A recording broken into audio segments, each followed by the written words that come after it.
देखिए, अनफॉर्चुनेटली ये बदकिस्मती की बात है कि बंगाल के चुनाव में टीएमसी अनएक्सपेक्टेड तरीके से हार गई और भारतीय जनता पार्टी ने 15 साल के राज को हटाकर वहाँ के बंगाल की सरकार पर कब्जा कर लिया। इससे पहले कि ये आवाज़ उठती और इससे पहले कि वो लोग इस सिलसिले में कोई ठोस कदम उठा पाते, खुद पार्टी टूट गई। जाहिर है कि बीजेपी की जो ऑपरेशन लोटस है, जिसको महाराष्ट्र में 2022 में किया गया, उद्धव ठाकरे की शिवसेना को तोड़ दिया गया, शरद पवार की एनसीपी को तोड़ दिया गया, और पिछले 4 सालों में आपने देखा कि वो कैसे विभाजन करके उन्होंने महाराष्ट्र में भी मजबूत पोजीशन बना ली। ऑपरेशन लोटस है, जिसको महाराष्ट्र में 2022 में किया गया। देखिए, अनफॉर्चुनेटली ये बदकिस्मती की बात है कि बंगाल के चुनाव में टीएमसी अनएक्सपेक्टेड तरीके से हार गई और भारतीय जनता पार्टी ने 15 साल के राज को हटाकर वहाँ के बंगाल की सरकार पर कब्जा कर लिया।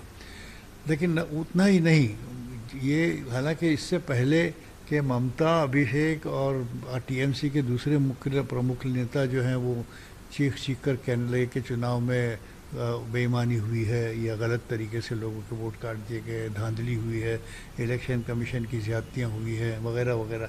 इससे पहले कि ये आवाज़ उठती और इससे पहले कि वो लोग इस सिलसिले में कोई ठोस कदम उठा पाते, खुद पार्टी टूट गई। और ये पार्टी का टूट जाना अंदर से खुफिया तौर पर जाहिर है कि बीजेपी की जो ऑपरेशन लोटस है, जिसको महाराष्ट्र में 2022 में किया गया, उद्धव ठाकरे की शिवसेना को तोड़ दिया गया, शरद पवार की एनसीपी को तोड़ दिया गया, और पिछले 4 सालों में आपने देखा कि वो कैसे विभाजन करके उन्होंने महाराष्ट्र में भी मजबूत पोजीशन बना ली। Same this is scene 2, part 2 of the same operation lotus. और ममता के विधायक जो थे बदकिस्मती से वो सारे लालच में टूट के चले गए उस तरफ। अब ये सिलसिला यहीं ख़त्म नहीं हुआ, बल्कि दिल्ली में इससे बड़ा झटका ममता को इस तब मिला कि जब उनके विश्वासु वरिष्ठ जो सांसद हैं उन्होंने तक धोखा दे दिया। उन्होंने तक कहा कि ये भ्रष्टाचार हो रहा है और ये हो रहा है, वो हो रहा है, हम खुश नहीं है और एरोगेंस है वगैरह वगैरह, और उन्होंने भी अपनी ममता का साथ छोड़ दिया। तो ये बड़े दुख की बात है ऐसे समय में कि जब इंडिया ब्लॉक की मीटिंग होने जा रही थी, उस वक्त ममता को ये दोनों तरफ से, बंगाल से भी और दिल्ली से भी, ऐसे 2 बड़े झटके लगे। और इंडिया ब्लॉक की मीटिंग इसके बाद हुई, जिसमें हमने देखा कि ममता हालांकि एक बिफरी हुई शेरनी की तरह हैं, मगर बदकिस्मती से वो कुछ कर नहीं पाई। वही बात करें यूसुफ पठान की, तो यूसुफ पठान को भी देखिए, ये यूसुफ पठान के सिलसिले में मैं कहूँगा कि यूसुफ पठान सियासत में सिफर थे, ज़ीरो। ये तो ममता का गुडनेस था कि उन्होंने उसको एक क्रिकेटर के रेपुटेशन की वजह से बंगाल में लोकसभा की टिकट दे दी और वो एक सांसद बन के उभर के आ गए। तो ये तो मैं समझता हूँ कि 100% his victory was due to Mamata, due to TMC, nothing for his own. उनको तो वेस्ट बंगाल में जिस कॉन्स्टिट्यूंसी को खड़े किए गए थे वहाँ तो कोई जानता नहीं था उनको, वजह इसके कि सिर्फ वो क्रिकेटर है भारत के। तो यूसुफ पठान से ये उम्मीद नहीं थी कि वो भी धोखा दे देंगे। लेकिन अभी की लेटेस्ट खबरें ये हैं कि अमित शाह ने उन्हें फ़ोन किया और वो अमित शाह से मिलने जा रहे हैं और फिर उनका भी इरादा पार्टी छोड़ने का है। तो ये बहुत दुखद बात होगी। एक ऐसे मुस्लिम को जो वेस्ट बंगाल के लिए एक समझिए कि उपलब्धि मानी जानी चाहिए थी, उसने भी ममता को धोखा अगर दे दिया तो ये बड़ी दुख की बात होगी।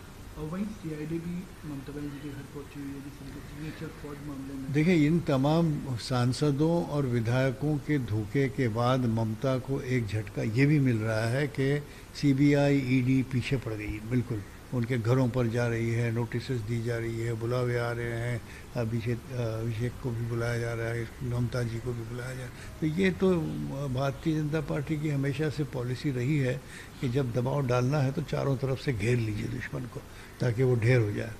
लेकिन मुझे लगता है कि ममता में वो सलाहियत और ताकत है कि वो लड़ के दोबारा उभर सकती है।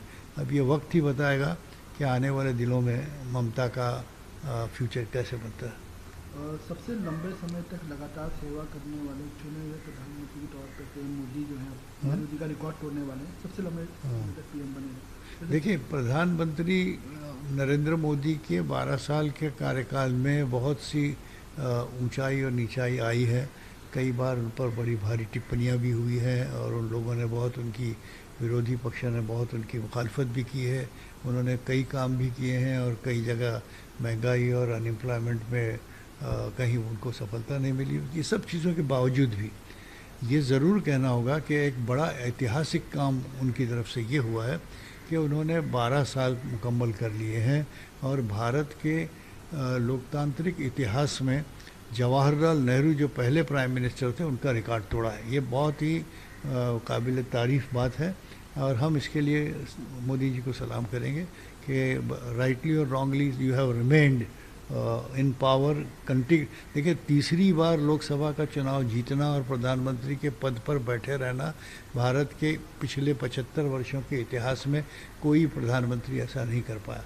अटल बिहारी वाजपेयी कहिए या मोरारजी देसाई कहिए या और भी जितने भी, मनमोहन सिंह कहिए, जितने भी लोग, इंदिरा गांधी कहिए, कंसेक्यूटिव 3 चुनाव जीत के तीसरे चुनाव में 12 साल से ऊपर जाकर जवाहरलाल जी का रिकॉर्ड तोड़ना ये एक काबिल तारीफ बात है। कल हमने देखा कि इंडिया अलायंस की बैठक हुई, अब कल जो है एनडीए की भी बैठक है, कैसे देखते दोनों बैठक? देखिए, जाहिर है एनडीए की बैठक तो उसके रिएक्शन में होगी, जिसमें इंडिया ब्लॉक के बैठक में जो भी बातें हुई उसके जवाब के तौर पर वो एनडीए की मीटिंग में तय होगा।